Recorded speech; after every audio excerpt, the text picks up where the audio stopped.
Niners, baby, gets the dub finally over the Bears. Let's talk about it. 38-13, final score. And from the very first drive, you got the vibe that San Francisco was going to win this game. They took it all the way down the field, punched it in the end zone, and the rest was history. This was the first time I watched a 49ers game this year, and I was like, that's the Kyle Shanahan play calling that I'm used to. I don't know where it's been, but the creativity, the motion, Debo getting involved in the running game, the play action, screens, getting Kittle involved early, all of it was there. From drive one, Brock Purdy played an awesome game. There was only one pass that really ticked me off, and it wasn't a Purdy. It was Pearsall cutting the route off and trying to go on a post more in the middle. And I'm just like, if you just keep running up the seam, just like Jonathan Vilma said on the broadcast, then it hits Pearsall in stride. And it's another long touchdown for the Niners. But he was 20-25, 325 yards and 2 touchdowns. That's a QB rating of 145. The Niners are undefeated when Brock Purdy goes over 130 quarterback rating. So efficiency with that man is key. Guerrero also had 15 carries for 78 yards and 2 tutties. Even today's backup, Patrick Taylor, punched it into the end zone in the fourth quarter. And everybody was pumped for him. Love that. True Medita right there. Like I said, Kittle, heavily involved in today's offense. 6 catches, 151 yards. He is now the 3rd tight end in NFL history to go over 500 receptions and 7,000 total yards. Hall of Famer right there. Juwan Jennings, 7 receptions for 90 yards. Isaac Guerrero had 50 yards receiving, and Debo continues his horrible year, like for real, only 22 yards receiving. Like, he's just a non-factor at this point. Defensively, let's talk about this. Talanoa Hufanga came back today, and he was flying all over the field, making plays. It was wonderful to see.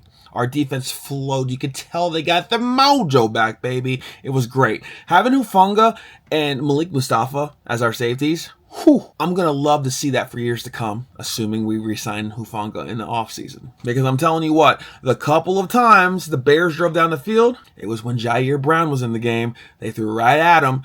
That boy can't cover to save his life. He had a lone tackle. And I've been hating on him all year, but Devondre Campbell actually played pretty good today.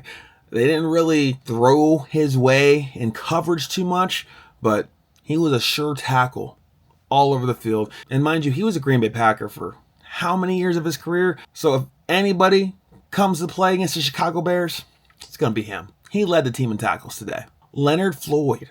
We needed a pass rush today. Leonard Floyd was putting pressure on Caleb Williams, and he had 2 sacks. Gotta love it. But that wasn't the best defensive line play of the day. Crazy. Gross Matos had 3 sacks today. We picked him up in the offseason, and he's been trying to stay healthy because he keeps getting hurt. But when he's in there, he makes an impact. He can stop the run, and today he proved that he can collapse a pocket and make a sack 3 times. I love it.